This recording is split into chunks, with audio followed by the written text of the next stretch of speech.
Hello, this is Brian Rezny, president of Rezny Wealth Management and host of the Rezny Wealth Report. We've got a great show for you today, and as always, if you have questions about your portfolio, your investments, or maybe the advice you're getting, send those questions to Brian Rezny at ReznyWealth.com.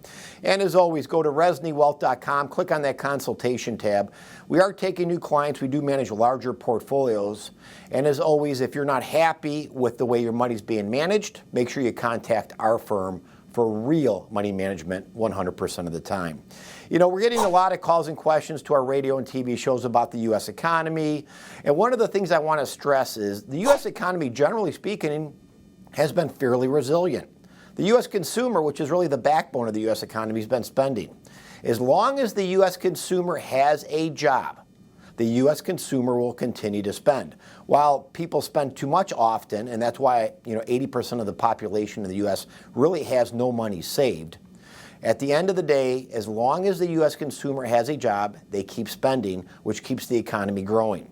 We're expecting GDP this year of around 2.5%, which is good. There's been all kinds of talk the last 2.5 years from Wall Street firms, which again, Wall Street firms are not your friends, folks. These would be non-fee-only fiduciary money management firms. That's Wall Street banks and insurance companies. They don't legally work for you or manage your money 100% of the time. They've been calling for recession for 2.5 years. So if you took the advice of a so-called advisor from a Wall Street-style firm, you probably have pretty lackluster returns the last 2.5 years, or maybe even downright losses. Again, you can scream recession, recession, recession, and maybe one day it happens. The problem is recessions are short-lived. If you basically are scared and you invest for recession coming, but no recession comes, you've missed massive opportunity in your portfolio returns. I'm glad to say we did not call for any recession at our firm the last 2.5 years. In fact, we did the opposite. We told our investors we're going to be fully invested. We see no signs of recession. But let's talk about recession. Recessions don't matter. And why don't they? Because again, my first point, they're short-lived. They don't last very long. The typical recession will last about 12 to 15 months. By the time you know you're in a recession, often investment assets like the equity market might be already down 20 or 25%. By the time a recession is actually called by these Wall Street-style firms and actually factually true, we're already usually headed back up and recoup the gains that we've lost from the not knowing really when the recession actually started. So again, recessions come and go. They last 12 to 15 months on average, but again, the market often will go down before a recession is actually called, and usually will start coming back up when a recession is actually called. So don't worry about a recession. Nobody likes them. Nobody likes volatility, but it's a natural part of investing. Market corrections, which I kind of alluded to, and really on my first topic, which is when we have a recession, markets typically will go down 25, 30, maybe 35%, depending on how severe the recession or slow pullback is. Remember, all a recession is a temporary slowdown in the economy. It's not a stop of the economy, it's a temporary slowdown. Those are often the best times to add risk to your portfolio. Not sell when things are down, but actually look for those great opportunities, those investments that truly have good characteristics for earnings growth, revenue growth, and really have the opportunity to outperform the market once the economy comes back to full vigor. So market corrections often should be bought, and you really need to do your research on what assets need to be bought when market corrections occur. That's what a real money management firm does. That's what Rezny Wealth Management does every single day for our clients. Investing correctly, not what Wall Street recommends. Let me explain. Wall Street banks and insurance companies, again, are not fee-only fiduciary money managers. A recent article by the Wall Street Journal, less than 2% of firms are actually fee-only fiduciary money managers. The other firms are Wall Street firms, banks, and insurance companies that manufacture product, do stock asset allocation, third-party money managers, do all kinds of underwriting of securities and manufacturing of product that they then sell to you, the client. So, when Wall Street recommends you do something, you really should not take that advice at all, because it's really sales propaganda in our opinion, and it's tainted research at best. But the fact is the vast majority of investors, and probably you, have an account at one of these brokerage firms or Wall Street style firms, and the advice you're getting is mediocre at best. It's more sales than money management, and it has massive conflicts of interest. One of the things I recommend that every investor do is, if you are working with a current firm, go to that firm's website. Most firms at the bottom of the website will have what's called a CRS form, which is a short 2-page disclosure form about the firm and their practices. You can also read their ADV form that's often, again, attached to a direct link on the bottom of that website. But read the CRS form. Look at when they call third-party money managers. Look at when they manufacture investments or sell sponsored products, when they make commissions and fees. Again, this is not in the best interest of the client at all, but unfortunately, most of you investors don't read this vital information. So again, the advice you're getting isn't really advice at all, and you're really not having a managed portfolio. You're really being sold the firm's products they manufacture and are required to sell you. That's not in your best interest, and it's surely not going to help your retirement security. Robert from Port Charlotte. My advisor uses third-party money managers. What does that mean, and why should I be concerned, and what should I look out for? Robert, that's an excellent question. So again, most advisors really are really salespeople in disguise. So if you read the firm's CRS form and it says, we do third-party money managers, that means that firm's really not managing any money at all. They're selling somebody else's baked goods. So if you go to a grocery store and there's baked goods on the shelf, as an example, they might not be the best baked goods, but that store contracts with the bakery. They load up the bakery every single day. They're not fresh products, by the way, and they sell them to you, the customer. When an advisor firm, a brokerage firm, bank, or any of these firms use third-party money managers, it means they're not actually managing your money. They're upcharging you, and they're basically selling somebody else's services. Now, are those third-party money managers the best? Absolutely not.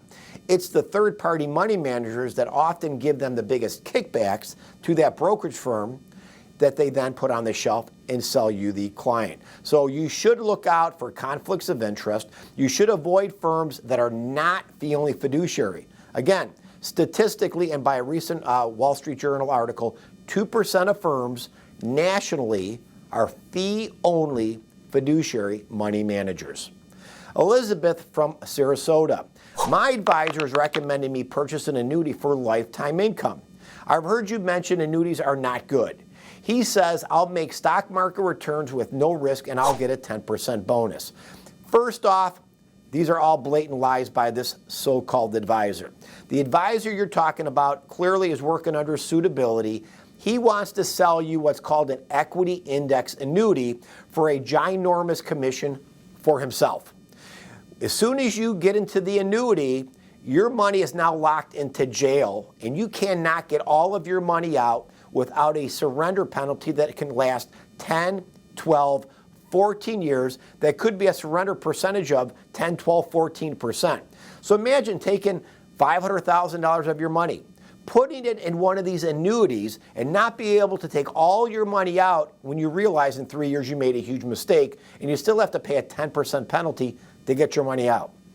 First off, equity index annuities are designed to make, on average, 1 to 1.5% annualized returns. If you hold these things for 10 years, you'll be lucky to make 1% a year, in our opinion. The 10% bonus that you're going to get is actually not a 10% bonus on your money you can take out. It goes into what is called the fake pot of money, not your money. The only way to get that 10% bonus is you have to annuitize this annuity at substandard table rates, meaning you're basically getting your own money back over about a 20-year period of time, not a return on your money, but your own money back. Would you take a job that offered you a $100,000 salary, and the day you showed up, they told you have to give us $2 million of your own money? We're going to then pay you $100,000 a year for 20 years, and if you stay here long enough, we'll start paying you our money. You would never take that job, but that's exactly how these rip-off annuities work. So the advisor's not an advisor, salesman. working under suitability, not in your legal best interest, trying to sell you a substandard product. I'm going to take a quick break. Go to ReznyWealth.com. Click on our free report tab. Learn why annuities are dangerous to your wealth and your retirement. You can also click on our consultation tab. Again, we do work with clients that have larger portfolios. If you're tired of bad advice, if you're tired of poor investment returns, if you're tired of bad client communication, it's time you stepped up and you talked to Rezny Wealth Management. I'll be right back after this. I've just released a groundbreaking report, the 3 biggest risks you must avoid now. If you're a retiree, pre-retiree, have at least $500,000, this is a must-read report. I've covered the risks to your financial security and the facts you need to know to protect your hard-earned retirement savings. If you're at all questioning the advice you're receiving or your portfolio is lacking returns, go to ReznyWealth.com and download your free copy. I hope you're enjoying today's program, and as always, send your questions to Brian Rezny at ReznyWealth.com. And make sure you visit ReznyWealth.com. Check out that consultation tab. Download any of our groundbreaking reports. And by the way, your retirement success calculator, it's free for a retirement analysis at ReznyWealth.com. Go there, check it out. Find out how your retirement is currently scoring, if the advice you're getting is in your best interest, if you're doing the best you can do for your retirement security. And again, that's free at ReznyWealth.com. Michael from Lehigh Acres, is there a way to get out of a non-traded REIT? I was sold these 7 years ago and have lost a lot of money. Michael, unfortunately, when you get into what's called a non-traded REIT, it means it's not traded. It means you can't get out until that non-traded REIT purveyor decides to sell the investments and return back whatever capital you actually may have. The problem with non-traded REITs, once you get in, you cannot get out. REITs are real estate investments, and there's different types.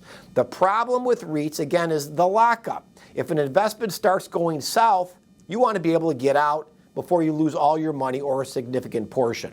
With a non-traded REIT, you're stuck in it.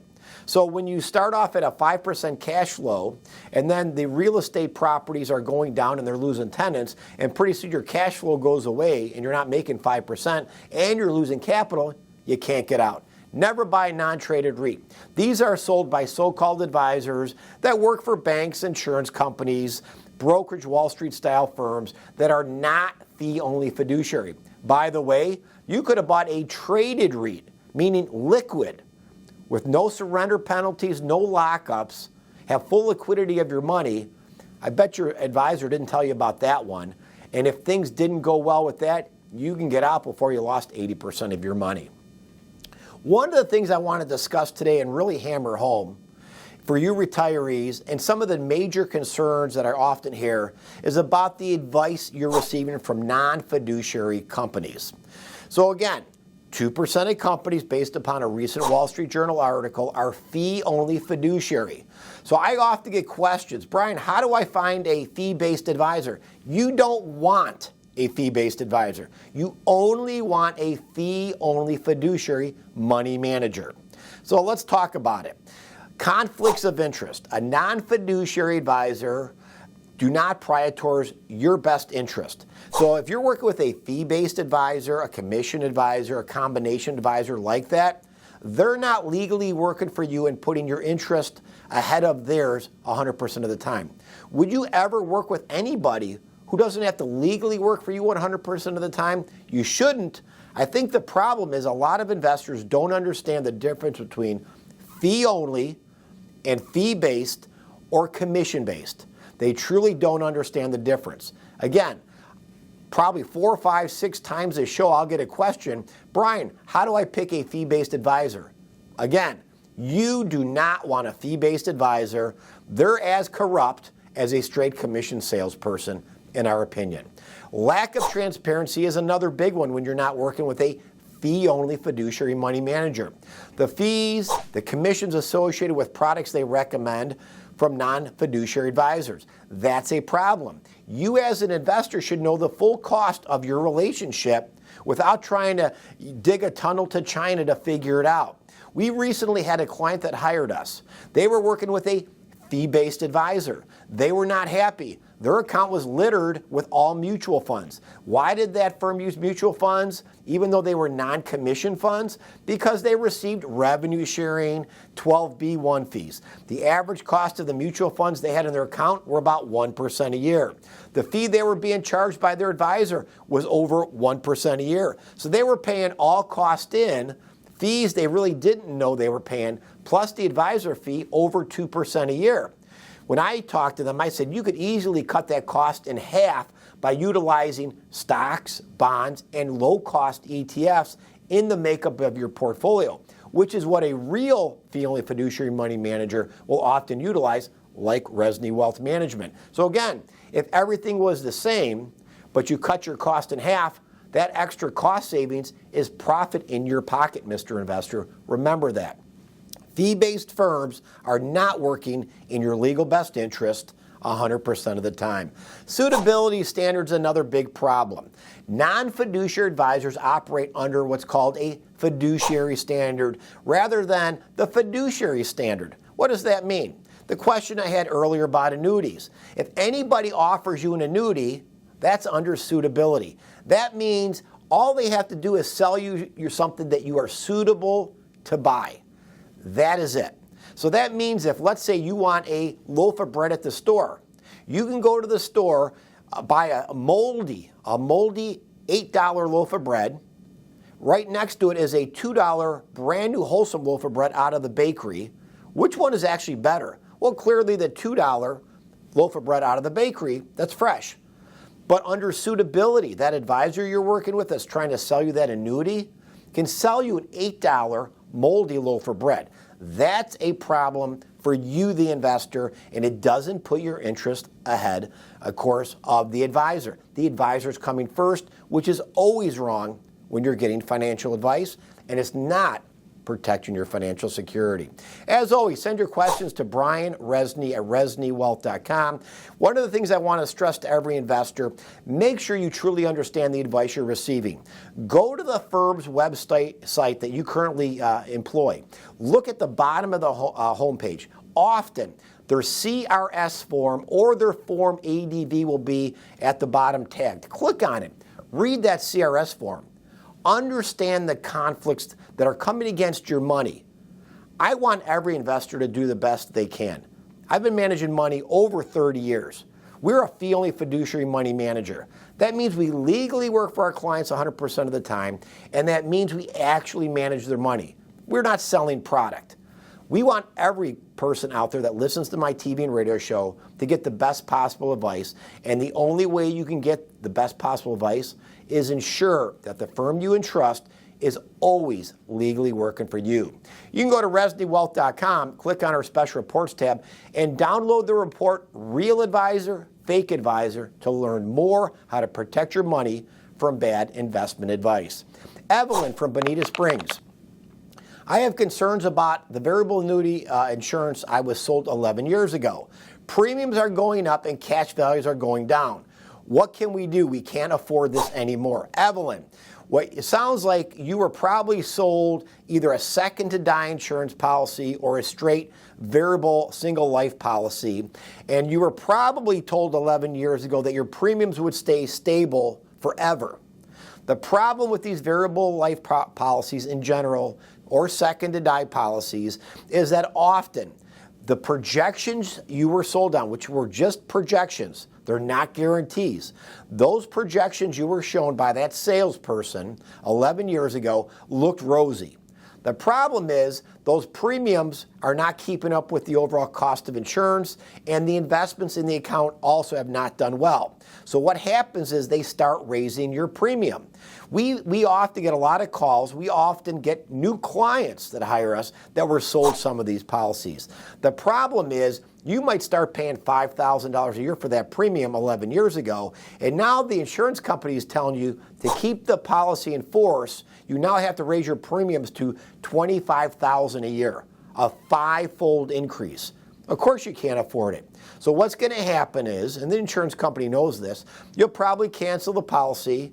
If you don't, you'll probably go broke because, again, if you can't afford the $5,000, how are you going to afford the $25,000? The problem is, again, investors like you are misled and sold products you probably did not need under false or misleading information to get you duped to buy that insurance product that really you weren't suitable to buy in the first place. And legally, that insurance person that sold you the product does not legally work for you in your best interest. That's part of the problem. I'm going to take a quick break. When I come back, more questions from you at Brian Rezny at ReznyWealth.com. And make sure you visit ReznyWealth.com. Click on that consultation tab or click on Your Retirement Success Calculator. Get a free retirement analysis right now, today, at ReznyWealth.com. I've just released a groundbreaking report, the 3 biggest risks you must avoid now. If you're a retiree, pre-retiree, have at least $500,000, this is a must-read report. I've covered the risks to your financial security and the facts you need to know to protect your hard-earned retirement savings. If you're at all questioning the advice you're receiving or your portfolio is lacking returns, go to ReznyWealth.com and download your free copy. I hope you're enjoying today's program, and as always, send your questions to Brian Rezny at ReznyWealth.com. We love answering your questions. We like making sure you're making the best possible choices around your portfolio and your retirement. We don't like when investors do the wrong thing and they send us a question after the fact. So before you decide to invest that next dollar, before you decide to really make a big financial change, send us your question. Get it answered. Get the right answer so you can make a more informed decision. Donald from Estero, our advisor with Fidelity, claims he's fee only, but he mainly uses mutual funds in our managed account. Is Fidelity fee only, and what about mutual funds? Well, great question. Number one, Fidelity is not fee only. Fidelity is a brokerage firm. They have fee-based business. They have commission business. They do manufacture products. They do sponsor products and all the like of a typical brokerage firm. What I would suggest you do is go to Fidelity's actual site. At the bottom, read their CRS form, and then also read their ADV Part 2 form.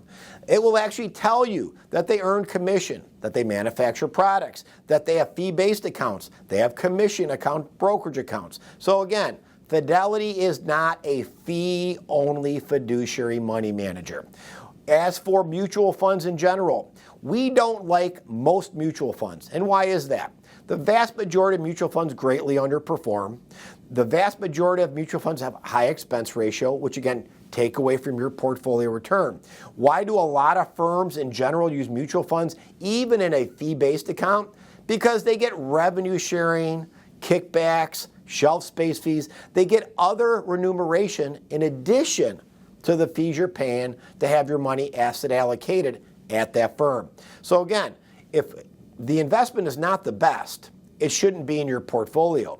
If there's a cheaper alternative that can produce similar results, that should be in your portfolio. Because again, cost matters. If you can cut your cost from 2% annualized a year, as an example, down to 1%, even if your returns stay the same, you're going to make an extra 1% a year in your pocket based on just cost savings alone.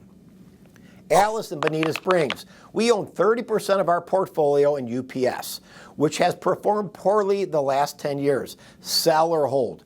First off, Alice, never own more than 5% of any one individual stock. That's the biggest mistake investors make. My guess is this. Either you or your husband at some point worked at UPS. So you accumulated a lot of UPS. A lot of people that work for a company feel they know the company better because they work there, and they will accumulate this stock. So what happens is, because you worked there, because the stock maybe did okay in the past, you assume It's going to continue to do well in the future. UPS is a good company. It's an okay investment. The growth is not there in earnings, and the problem that UPS has is there's going to be additional competition coming from the likes of an Amazon, who is really starting to create their own distribution channel and delivery channel in addition to FedEx and other providers.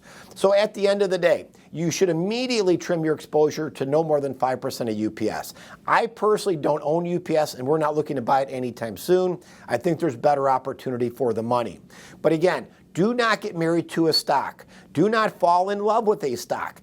Do not oversaturate your portfolio with a stock. If you look at UPS, it has had really lousy returns the last decade with about as much volatility as the S&P 500, which has outperformed UPS by probably 5 times. So again, a more diversified portfolio, in our opinion, is a better place to be than overloading your boat in one specific stock. Retirees often have several concerns when receiving advice from non-fiduciary advisor companies. Let's talk about this again. Pressure to buy. Retirees often feel pressured to purchase financial products that are not in your best interest. Again, fee-only firms do not sell products. Fee-based firms, commission firms, which is 98% of the firms out there, are fee-based or commissioned. They sell products or manufacture, and they basically product push on you and your account. That's not in your best interest. Emotional manipulation is another big problem with these non-fee-only firms. Non-fee-only advisors may exploit retirees' emotions. I often find that specifically when investors get pressured into buying various annuities or insurance products. Again, you'll get the scare tactic. What if the market drops 50% and you lose all of your retirement? You won't lose that in an annuity.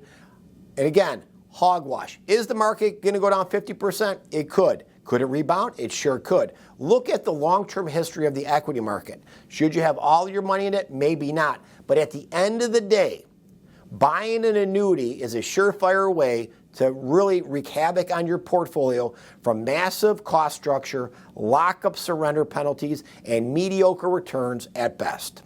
Lack of comprehensive planning is another problem with non-fiduciary advisors.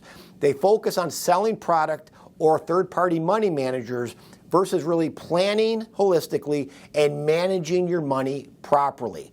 So as I've always discussed and I've always encouraged, find a fee-only fiduciary money manager like Rezny Wealth Management. You can also go to reznywealth.com, click on the Special Reports tab, download for free Real Advisor, Fake Advisor.